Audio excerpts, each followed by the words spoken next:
I just want to fill you in on my loss from September 11th. I was a 26-year-old girl. I was working at Bloomberg News at the time. I had just gotten engaged to my fiance. His name was James Andrew O'Grady. I was kind of like this young version of me. I was like a kid.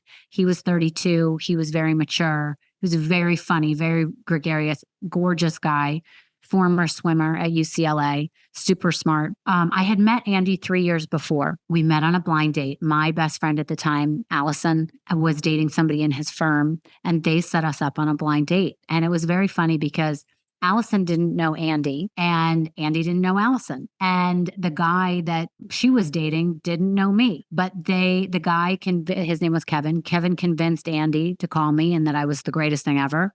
And Allison convinced me that Andy was amazing and I would really like him. So he calls me.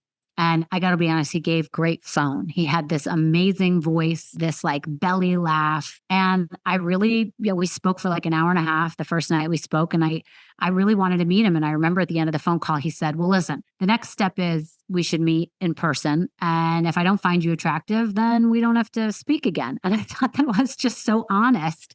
So we decided to meet. And it wasn't one of those things where I like fell head over heels and it was amazing. He didn't tell me he loved me for 7 months. I mean, he was like I was intimidated of him. And I wanted someone like him to love me, but I didn't think that I would ever, have someone like him in my life. I was just so honored to be around him. I learned so much from him. And when I met him, I was working at an internet company and I wanted to be like him. So every day I called Bloomberg News and I called the head of television there and I would say, or I would email her and I would talk to her and I would say, listen, if a job ever opens, let me work there. And after maybe 4 months of bothering this poor woman, she called me one day. She said, we have an opening on the assignment desk. If you want to come work here, I'll give you the job, but it starts at 5 a.m. And I'm like, I'll take it. And I was so proud of myself. And Andy spent hours a day after his work teaching me about business news. And my job at Bloomberg became, my most favorite job ever. But it was at Bloomberg that I was working there when September 11th, 2001 happened. And 3 weeks before, we were getting ready to go. We were living together at this point, and we were getting ready to go on a trip to Greece. 2 things happened. Andy she forbid me to get a dog, forbid me. So of course, one day I would have to walk between Bloomberg and our house on 66th Street. And there was a dog store, basically a very high-end dog store called American Kennel on Lexington in Manhattan. And there was all these gorgeous puppies in the window. And for whatever reason, this one dog caught my eye and I could not leave without buying this dog, of course. So I get home and I say to Andy, listen, if you don't like the dog, we'll return it after a week.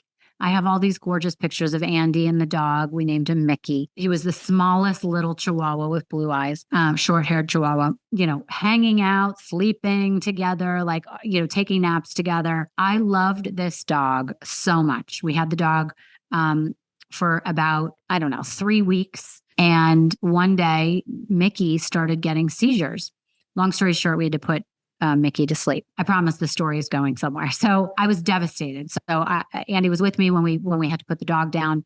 I was so upset. I loved this dog more than anything. I mean, I'm an animal lover in general, but I loved that Andy and I had this dog together that we both cared for. So Andy, after we put Mickey down, we went to dinner together and he said, Rachel, everything happens for a reason. And I kept saying, no, that's not true. Why would there be a reason for this poor innocent dog to die? And he reminded me of something that was very true. He said, Rachel, Mickey didn't know that he was supposed to live 13 years, 18 years, however long of a life he could have had. He knew that he was loved by you more than anyone that he's ever been around for the term of his life. And that was the end of his life. And he didn't know any better. There's no loss for him. He was loved. And that was his time to go. And I said, yeah, okay. I mean, it made me feel a little bit better, but that was kind of the end of the conversation. We were going to Greece the next week. He said, listen, when we come back from Greece, we will go look for a dog together. We will buy a dog that is a purebred, that is, or a rescue, something that we really are paying attention to. We're not getting it from a store. The dog ended up having distemper. That's why it died, by the way. And he promised me we'd get a dog. So we go to Greece. We have an amazing 2 weeks together. We come back on Sunday.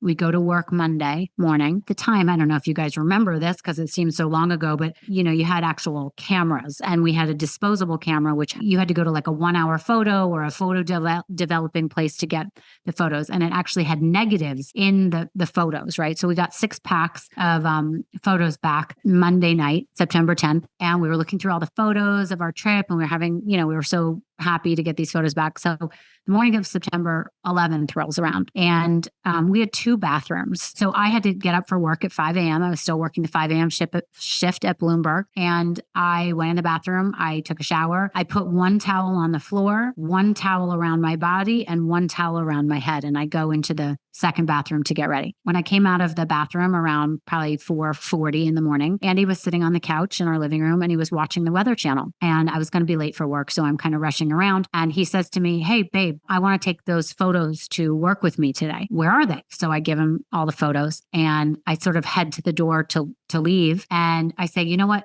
Andy, take the negatives out of the photos in case you lose them. I want to have them here," which he did. I said, "What's the weather today?" And he said, "It's going to be a gorgeous day." And I walked back to the door, and he said, "Come give me a kiss before you leave." And I said, "I'll kiss you when I get home." I was running late at the time. So I go to work, and he calls me at 7 a.m. when he's at work finally. And he says, "Rachel, I just want you to know I'm so proud of you. You're acting like wife material already. You put the towels back in the bathroom so that I had towels when I got out of the shower." And it was a constant fight between us because I would take all the towels out of the bathroom, and he would get out of the shower and never have a towel. So told me he loved me, all this stuff. Anyways, we hung up, and I went back to work, and he went back to work. Within an hour, the first tower got hit by a plane. And then soon after, a second plane hit his tower. His was the second tower to get hit, but the first tower to fall. I, of course, have a whole detailed story about what happened that morning and thereafter, which is obviously horrible. And I actually don't want to get into it now because I do want to get to Rudy's episode, but I will fast forward to a year later. I had to take a leave of absence from work. The anniversary of September 11th came about, and everyone had kind of moved on and was just kind of covering it, like regurgitating all the news that had happened. But I couldn't handle listening to that news. So I took some time off, and I went to Brazil, and I kind of did one of those trips to find myself. And I woke up in the middle of the night. I had this dream, and I had been living obviously in such a depressed state and feeling just so miserable. Like every moment was a loss. Like I didn't know where I belonged. I had lost my future with this guy. I didn't know how to move forward. I would be in a taxi, and I would be sitting by myself. I would see the empty seat and feel like, well, Andy should have been here. May rolled around. That was the date we were getting married. I thought Andy should have been here. Should have, right? So I wake up in the middle of the night, and I had this epiphany.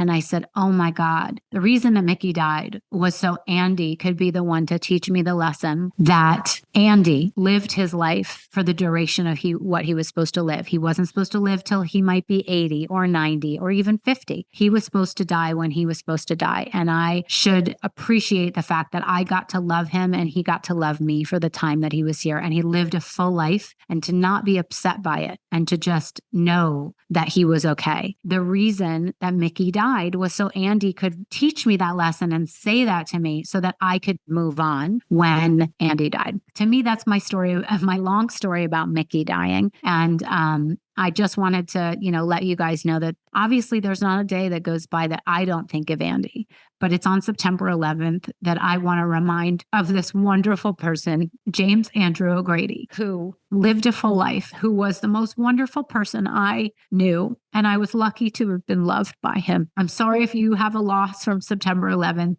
I'm sorry if you have a story of grief from someone you loved throughout your life. It obviously doesn't have to be related to September 11th, but the pain never does go away, but time kind of heals. But on September 11th, that wound does reopen. And I just really appreciate you guys listening to my podcast, to listening to my personal stories, which I try not to get into that much, but my guests all mean so much to me. And, I have a method to my madness and a reason to be interviewing the people that I do.